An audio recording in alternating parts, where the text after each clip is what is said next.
So I'm running here two-step commutation with free open source model-based design.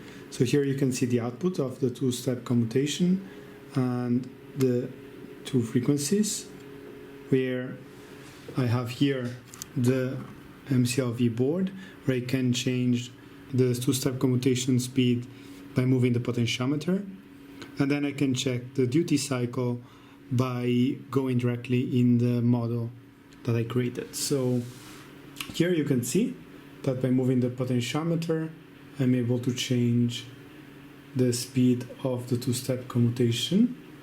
And then another interesting thing that I want to show is the model. So here we have the model made with Scilab and Xcos. And here we have the scope output that's using X2C, and it's using a serial communication to get the data from the MCU. So here is the pins that are connected to my UR device, and then we can see the output. Right now I'm connected just to the potentiometer, so I can actually see that by moving the potentiometer the value increases or decreases depending on where it is.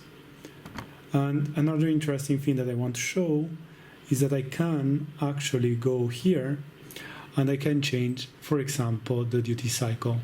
Right now I am putting the duty cycle voltage value here, so I can double click this value, and since I can modify the values in runtime. Right now it's at 0.060, and if I pick, I will pick what we're seeing with my oscilloscope, with my logic analyzer. So we have here the logic analyzer. I will try to trigger to a better signal for doing this. So, okay, right now I'm triggered to that particular signal. And I can show you that I can change the duty cycle by just changing this value here. So I'll increase it. And by increasing, you can see that the duty cycle is actually increasing. Right now we're running high resolution PWM, so a small change will not show you a lot, but if I do bigger changes, you can see that the duty cycle actually changes. Then after I do the tuning from this model-based design tool, I can always save the model and regenerate the code by clicking here, and it will generate the code, and then I will be able to re-upload it to the board.